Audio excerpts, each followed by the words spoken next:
지난 7월 6일에 메타에서 새로운 서비스를 출시했어요. 바로 스레드라는 새로운 소셜미디어인데요. 출시하자마자 엄청난 속도로 유저를 모으면서 이슈가 되고 있어요. 무려 4일 만에 가입자 수가 1억 명을 돌파했는데 인스타그램이 1억 명을 모으는데 2년 6개월이, 틱톡이 9개월이 걸린 점을 생각하면 엄청난 속도예요. 최근 전 세계의 주목을 받고 있는 챗GPT도 사용자 수 1억 명을 모으는데 2개월밖에 안 걸렸다고 이슈가 된 적이 있었는데 챗GPT보다도 무려 15배나 빠른 속도로 가입자 수 1억 명을 돌파한 거예요. 이렇게 빠르게 이용자를 모은 데에는 인스타그램의 도움이 매우 컸어요. 스레드를 개발한 메타가 이미 16억 명의 사용자를 거느린 인스타그램의 주인이기 때문에 스레드를 인스타그램과 연동시켰거든요. 인스타그램 계정만 있으면 별도의 가입 절차 없이 스레드를 사용할 수 있고 인스타그램에 입력해놓은 개인정보나 팔로워 목록 등을 새로운 서비스로 바로 옮겨올 수도 있어요. 스레드의 기능과 거의 유사한 서비스인 트위터의 이용자 수가 현재 2억 3,780만 명 정도인데 인스타그램 사용자의 4분의 1만 스레드로 넘어와도 트위터 이용자 수를 능가할 수 있는 거예요. 여기에 유명인들의 호응도 도움이 됐는데 빌 게이츠 마이크로소프트 창업자와 제니퍼 로페즈, 오프라 윈프리 등 주요 유명 인사들이 출시 1시간 만에 가입하며 호응했고 넷플릭스와 HBO 등 기업들도 서둘러 공식 계정을 만들었어요. 출시된 지 얼마 안 된 서비스이기 때문에 사용법을 간단하게 설명할게요. 스레드는 사진이나 영상이 아닌 짧은 텍스트 중심의 미디어예요. 인스타그램과 상당히 유사한데 앱 하단의 글쓰기 버튼을 누르면 바로 글을 작성할 수 있어요. 게시물당 글자 수는 500자로 제한되어 있고 게시물에는 링크나 사진, 영상을 포함할 수 있죠. 사진과 영상은 합쳐서 10장까지 등록할 수 있고 영상의 길이는 5분으로 제한되어 있어요. 모든 게시물은 게시물 하단의 비행기를 누르면 인스타 계정에 스토리나 피드로 추가할 수 있어요. 다른 사람이 올린 게시물을 리포스트하거나 인용하는 게 가능하고 발행한 글은 수정이 불가해요. 그리고 DM이 없고 저장도 안 돼요. 전체적인 기능이 트위터와 굉장히 비슷하다고 보면 돼요. 새로운 서비스의 이름으로 채택된 스레드는 번역하면 실이라는 뜻인데 다양한 소셜 미디어들을 실로 엮어 나가겠다는 의미와 스레드 안에서 다양한 이야기가 실처럼 엮인다는 의미가 있는 이름이에요. 메타의 CEO 마크 저커버그는 스레드의 액티비티펍을 지원한다고 밝혔는데 액티비티펍은 지금의 소셜 미디어 시장처럼 특정 서비스를 사용하는 사람들끼리만 소통하는 것에서 벗어나서 거대한 개방형 공간 안에서 다양한 소셜 미디어 사용자 간에 소통할 수 있게 하는 기술이에요. 예를 들면 카카오톡 사용자와 라인 사용자가 서로의 앱을 사용해서 대화할 수 있는 방식이에요. 전 세계를 통합하는 거대한 소셜 미디어 회사의 통제에서 벗어나서 지역별 특색이 있는 소셜 미디어 서비스들이 활동할 수 있는 환경을 만드는 거죠. 메타는 스레드의 이름에 이런 의미가 함께 들어있다고 밝혔어요. 스레드는 출시 이전부터 트위터의 대항마로 불려왔는데 서비스 자체가 트위터를 겨냥하고 만들었기 때문에 트위터의 기능을 많이 따라하고 몇 가지의 단점을 보완하기도 했어요. 텍스트 위주로 소통하는 플랫폼이라는 점은 동일하지만 트위터에서는 280자까지만 작성할 수 있었다면 스레드는 500자까지 작성할 수 있게 해요. 영상도 트위터는 2분 20초까지만 무료인데 스레드는 5분까지 첨부할 수 있죠. 스레드는 트위터와는 다르게 하루에 볼 수 있는 게시물에도 제한이 없어요. 그런데 아이러니하게도 이 서비스가 엄청난 속도로 사용자를 모은 데에는 트위터의 CEO인 일론 머스크의 공이 컸어요.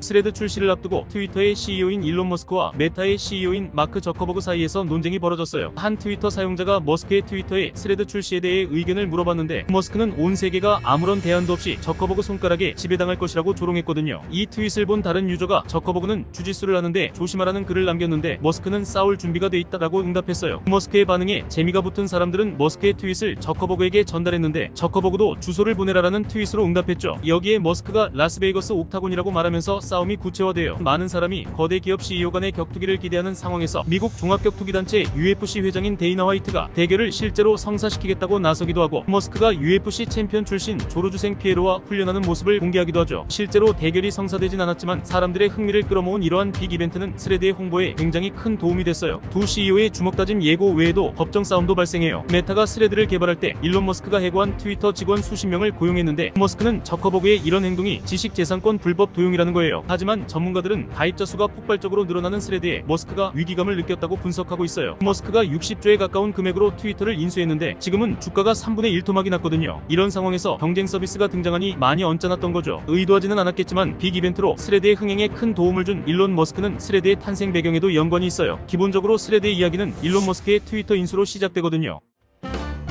2022년에 일론 머스크가 트위터를 인수하고 가장 먼저 한 일이 바로 구조조정이었어요. 핵심 임원진 3명에게 일괄 해고를 통보하고 8,000명이던 직원을 대량 해고해 1,500명 수준으로 줄였거든요. 그리고 미국의 전 대통령인 도널드 트럼프와 같이 과거 과격한 언어로 차단됐던 사람들의 계정을 풀어주고 여러 제한 조치를 해제했어요. 이 이후로 트위터에서 증오를 부추기는 표현이 급증했다는 연구 결과도 발표됐죠. 유저 입장에서도 불편한 점들이 생겨났는데 긴 영상 등을 올릴 때 부분 유료화를 하거나 하루에 읽을 수 있는 게시물을 유료 이용자 6,000개, 일반 이용자는 600개로 제한하는 출시하는 등 유료화 정책이 많아졌어요. 게다가 많은 직원이 퇴사하면서 기술적 문제도 빈번해져서 접속장애 같은 오류도 많아졌죠. 이러한 상황을 겪으면서 머스크의 트위터 인수 과정에 불만을 느끼는 사람들이 점차 많아졌어요. 이때 상황을 지켜보던 저커버그가 스레드를 만들기로 한 거죠. 결과적으로 머스크는 스레드가 탄생할 수 있는 배경을 만들어주고 신규 유저 모집을 위한 데이벤트까지 열어주게 된 거예요. 경쟁사가 경쟁회사의 탄생부터 홍보까지 모두 관여한 것뿐만 아니라 큰 도움을 줬다는 사실이 참 재미있네요. 오늘 이야기는 여기까지 할게요. 가장 빠르게 1억 명의 사용자를 모은 스레드가 아직 유럽에서 출시하지 않았다는 점에서 앞으로 성장이 더욱 빨라질 거로 예상돼요. 게다가 아직 완성되지 않은 서비스라는 점에서도 기대되는 점이 있어요. 오랜만에 등장한 거대 플랫폼의 미래가 기대되네요. 다음에는 더욱 흥미진진한 이야기를 가지고 찾아올게요. 오늘 이야기가 재밌으셨다면 구독과 좋아요, 알림 설정까지 부탁드려요. 지금까지 두뇌질주의 지우였습니다.